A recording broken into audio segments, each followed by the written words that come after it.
Hello everyone, welcome to Naira study hub. आप सब कैसे हैं? आई होप अच्छे होंगे। फ्रेंड्स, आज हम डीएलएड फोर्थ सेमेस्टर का जो आपका फर्स्ट पेपर हो जाता है, यानी कि आरंभिक स्तर पर भाषा एवं गणित के पठन लेखन तथा संख्या पूर्व संबोधो क्षमताओं का विकास, इसके जो बहुविकल्पीय प्रश्न हैं, यानी कि पवन सीरीज के जो बहुविकल्पीय प्रश्न हैं उसकी सीरीज को देखेंगे।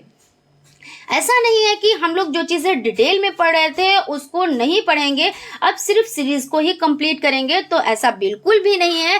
हम लोग क्या करेंगे, सैटरडे, संडे और मंडे आपकी सीरीज को देखेंगे, ठीक है ना। जैसे पवन सीरीज हो जाती है, राजन सीरीज हो जाती है, प्लस आपके 2015 से 2022 तक के जितने भी सॉल्व पेपर हैं उन पर डिस्कस करेंगे, उनको अच्छे से देखेंगे, लेकिन चीज़ों को डिटेल में भी जानेंगे। जो आपके डेज बच जाते हैं, जैसे ट्यूसडे, वेडनेसडे, थर्सडे और फ्राइडे, इन डेज में हम लोग चीज़ों को डिटेल में जानेंगे, क्योंकि डिटेल में भी जानना बहुत ज़रूरी होता है। ऐसा नहीं है कि सिर्फ क्वेश्चन ही पढ़ लिए और एग्ज़ाम में अच्छे नंबरों से पास हो गए, क्योंकि जो डिटेल में चीज़ें पढ़ी जाती हैं वो आपके, देखिए जो आपका डीएलएड है उसमें तो आप लोगों के लिए मोस्ट इम्पोर्टेंट है ही, प्लस आपका जैसे सीटेड हो जाता है, सुपर टेड हो जाता है, और भी जितने टीचिंग एग्जाम हो जाते हैं उनके लिए मोस्ट इम्पोर्टेंट हो जाता है।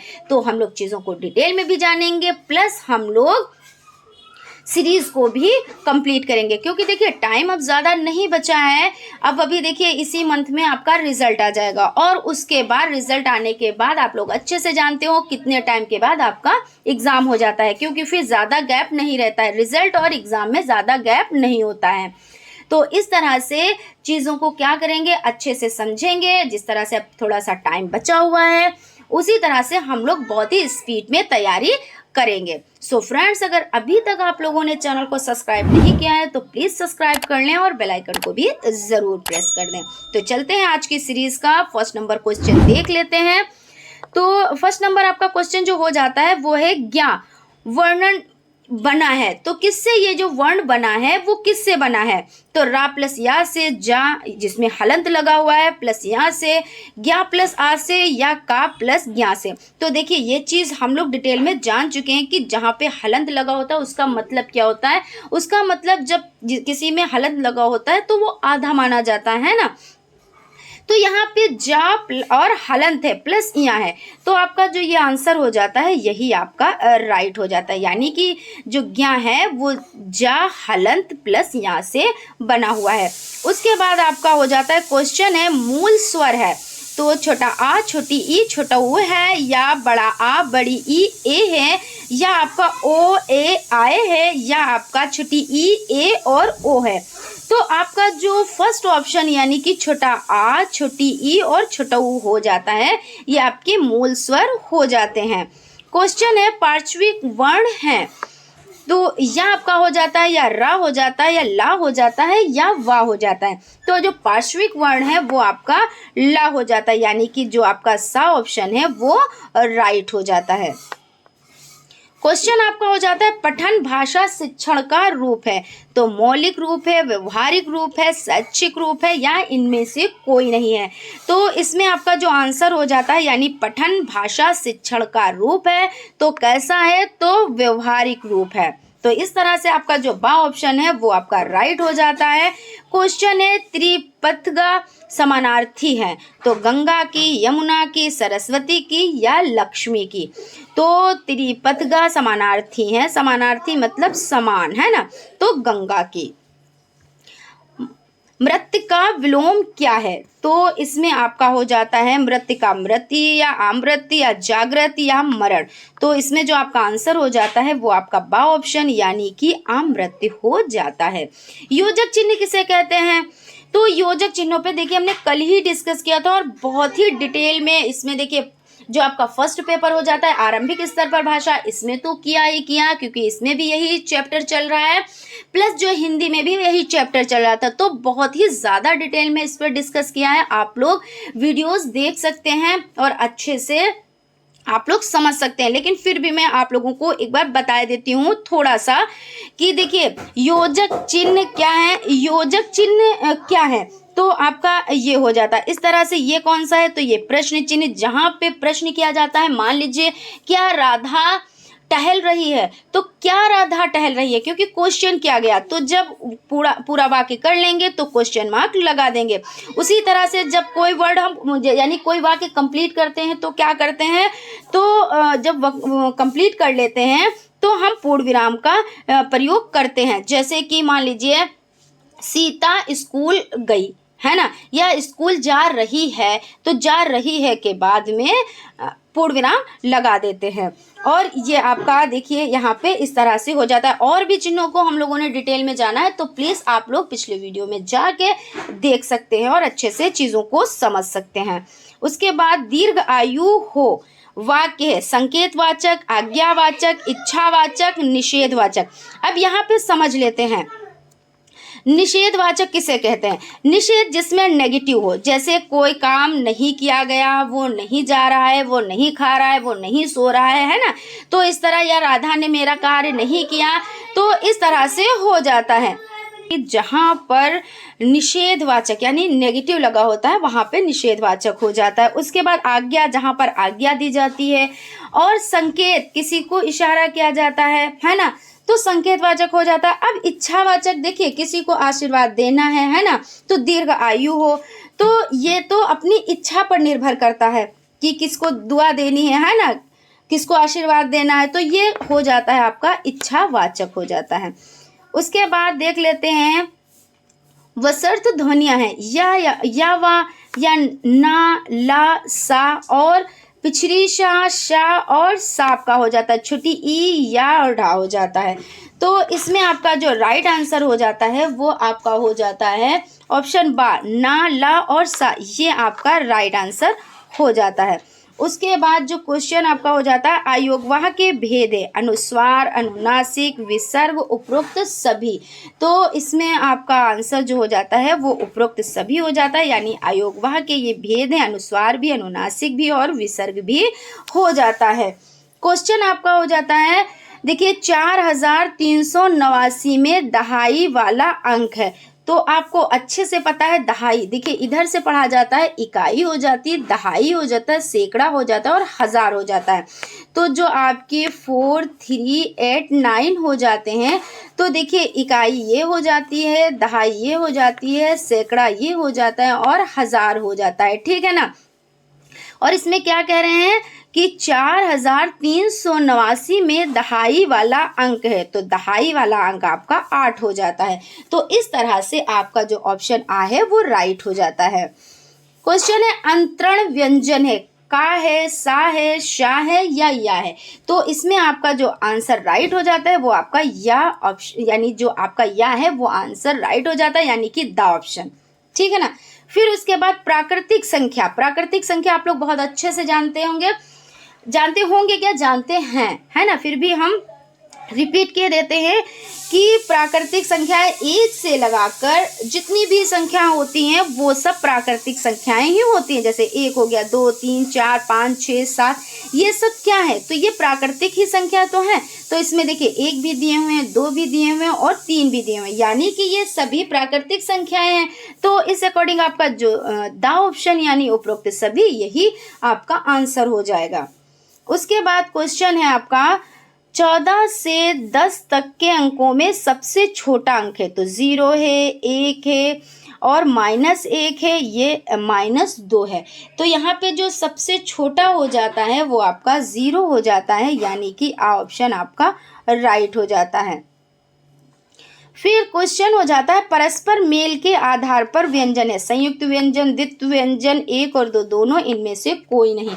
तो आपका इसमें जो आंसर हो जाता है वो आपका सा हो जाता है, यानी 1 और 2 यानी संयुक्त व्यंजन भी है, द्वित्व व्यंजन भी है, स्पर्श व्यंजन नहीं है। अब यहाँ पे फिर देखिए वही क्वेश्चन है कि नहीं है, तो इसमें जो नहीं है वही सही है, ठीक है। तो पा हो जाता है, का हो जाता है, चा हो जाता है या हो जाता है। तो आपका जो द ऑप्शन है वो द, ये आपका राइट हो जाता है। क्वेश्चन है आपका पिछड़ी शा वर्ग का उच्चारण स्थान है, तो पिछड़ी शा जो आपका हो जाता है तो कंठ है या मूर्धा है या तालु है या ओष्ठ है, तो आपका ये मूर्धा हो जाता है। क्या हो जाता है, तो मूर्धा हो जाता है, पिछड़ी शा मूर्धा हो जाता है। ज्ञ वर्ण किन 2 वर्णों के मेल से बना है, तो ज्ञावर्ण देखिए गा और या से तो बना नहीं है, यानी हलंत गा और या से तो बना नहीं है, और उसके बाद जा और या ये इससे बना है और जा और या इससे नहीं बना है, तो इसलिए आपका जो सा ऑप्शन है वो राइट हो जाता है। आप लोग ध्यान रखिएगा कि जा हलंत प्लस और या ये आपका ज्ञा का, इस तरह के क्वेश्चंस बहुत ज़्यादा आते हैं। तो आप लोग देखिए हिंदी में भी आपने first semester, second semester, third semester सभी कंप्लीट किए हैं, तो आपको अच्छे से पता है कि ये जो वर्ण होते हैं इनको दे दिया जाता है और पूछा जाता है कि इसमें से कौन सा है। जैसे ये यहाँ पे भी दे दिया गया कि ज्ञा वर्ण किन दो वर्णों के मेल से बना है, तो ज्या और या से, है ना। तो इस तरह के क्वेश्चन आप लोग बहुत अच्छे से ध्यान में रखिएगा, इन पॉइंट्स को आप लोग अच्छे से समझ लीजिएगा। उसके बाद आपका क्वेश्चन हो जाता है अंग आह वर्ण कहलाते हैं, तो केवल स्वर, केवल व्यंजन, उच्छिप्त या अयोगवाह, तो ये आपके जो हो जाते हैं ये अयोगवाह कहलाते हैं, यानी कि आपका जो दा ऑप्शन है वो राइट हो जाता है। क्वेश्चन है साइलेंट। साइलेंट मतलब क्या होता है? मूक यानी मौन, मतलब मन में, है ना, तो वर्णों का प्रयोग होता है। अब यहाँ पे साइलेंट का पूछा गया है, तो अंग्रेजी भाषा में या हिंदी भाषा में या संस्कृत भाषा में या उपयुक्त सभी भाषाओं में, देखिए होता तो ये सभी भाषाओं में है, क्योंकि देखिए आप मौन वाचन कोई भी भाषा में कर सकते हैं, लेकिन यहाँ पे आपका SILENT ये दिया गया है कि किस भाषा में, और अंग्रेजी दी गई है क्योंकि ये कौन सी है, तो अंग्रेजी, तो इसलिए आपकी अंग्रेजी भाषा हो जाती है। उसके बाद समझ लेते हैं क्वेश्चन को, महाप्राण वर्ण किन्हें कहते हैं? का, गा, चा और जा, खा और घा, पा और बा। तो सबसे पहले ये समझ लेते हैं कि इसको निकालते कैसे हैं। अल्प प्राण और महाप्राण को पहले समझ लेते हैं, तो आपके कोई भी जैसे कि आपके सामने कोई भी अक्षर आ जाते हैं तो आप उनमें से निकाल लेंगे, क्योंकि ये जो क्वेश्चंस होते हैं उनमें आपको पूरी लाइन लिख लेनी होती है, उसके बाद आपको उसमें से निकालने होते हैं, उसमें कोई डाउट नहीं रह जाता है। तो आपकी देखिए सबसे पहले का और गा की लाइन है ना, तो इसको हम समझ लेते हैं। पहले यही वाली लाइन हम लिख लेते हैं, यानी कि का खा गा घा। इसमें थोड़ा सा टाइम हल्का सा लग जाएगा, लेकिन देखिए टाइम भले कितना भी लग जाए, लेकिन चीज़ों को समझना चाहिए और डिटेल में ही समझना चाहिए। तो का, खा, गा और घा और आपका अड़ा हो जाता है, ठीक है ना। तो सबसे पहले अल्प प्राण को समझते हैं और फिर उसके बाद महाप्राण को समझते हैं। तो अल्प प्राण किन्हें कहते हैं? तो आपका जो पहला अक्षर हो जाता है, तीसरा अक्षर हो जाता है और पांचवा अक्षर हो जाता है, यानी कि फर्स्ट, देखिए पहला ही लिख देते हैं हम यहाँ पे, पहला अक्षर और तीसरा और जो लाइन का होता है ना, और पांचवा जो अक्षर होता है वो आपका क्या होता है? अल्प प्राण होता है। और महाप्राण कौन होता है? तो जो आपका दूसरा होता है और चौथा होता है। कौन होता है? तो दूसरा जो अक्षर होता है और जो चौथा अक्षर होता है। तो इस तरह से आप इसमें से निकाल सकते हैं। देखिए अगर अल्प प्राण की बात आ जाती है तो आपका का, गा और अड़ा, और यहाँ पे क्या पूछ रहे हैं? महाप्राण पूछ रहे हैं, है ना। तो महाप्राण में खा और घा, तो देखिए कहाँ पे है खा और घा, तो ये जो सा ऑप्शन हो जाता है ये आपका राइट हो जाता है, ठीक है ना। तो इस तरह से आप बिना डाउट के, आपका कोई डाउट भी नहीं रहेगा और आप खुद कंफर्म हो जाओगे कि हमारा ये जो क्वेश्चन है ये राइट है। उसके बाद देखिए संज्ञा शब्द होते हैं, तो विकारी, अविकारी, यौगिक, योग रूढ़, तो अविकारी होते हैं, तो इसलिए आपका जो बा ऑप्शन है वो आपका राइट हो जाता है, ठीक है ना। बा ऑप्शन राइट हो जाता है। क्वेश्चन है सर्वनाम के भेद कितने होते हैं? तो सर्वनाम के आप लोग अच्छे से जानते हैं 6 भेद होते हैं, इस पे हम लोग डिटेल में जानेंगे। और कितने भेद होते हैं? तो सर्वनाम के 6 भेद होते हैं। अब देखिए वाच्य कितने प्रकार के होते हैं? तो वाच्य आपके 3 प्रकार के होते हैं। कितने प्रकार के होते हैं? तो वाच्य 3 प्रकार के होते हैं।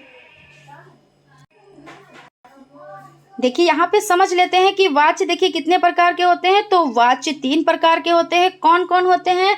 तो कृतवाच्य होते हैं 3, जैसे बताया, तो 3 कौन कौन से होते हैं इस पे समझ लेते हैं, इसको समझ लेते हैं। तो कृतवाच्य होता है फर्स्ट नंबर पर आपका हो जाता है, उसके बाद सेकेंड नंबर पर आपका हो जाता है कर्मवाच्य हो जाता है, और अगर बात की जाए थर्ड नंबर की तो आपका हो जाता है भाववाच्य हो जाता है, ठीक है ना। तो इस तरह से कितने प्रकार के वाच्य होते हैं?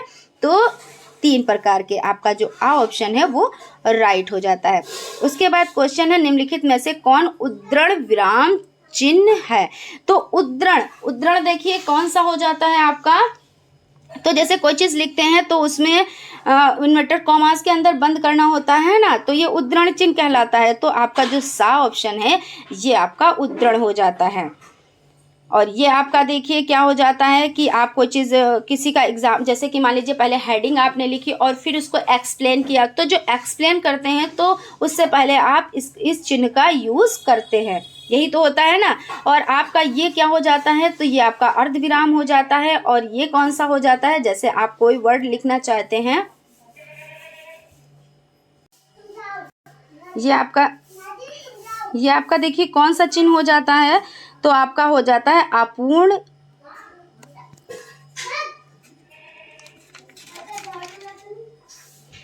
अपूर्ण विराम या उपविराम हो जाता है। तो इस तरह से देखिए आज हम लोगों ने 25 क्वेश्चंस कंप्लीट किए जो बहुविकल्पीय टाइप हो जाते हैं पवन सीरीज़ के। इस तरह से नेक्स्ट क्लास में हम लोग 25 क्वेश्चंस की सीरीज़ कंप्लीट करेंगे। इस तरह से हम चीज़ों को स्टेप बाय स्टेप कंप्लीट करते जाएंगे। सो फ्रेंड्स, अगर अभी तक आप लोगों ने चैनल को सब्सक्राइब नहीं किया है तो प्लीज़ सब्सक्राइब कर लें और बेल आइकन को भी ज़रूर प्रेस कर दें, जिससे कोई भी नोटिफिकेशन हो वो आप तक पहुँच जाए। Thank you.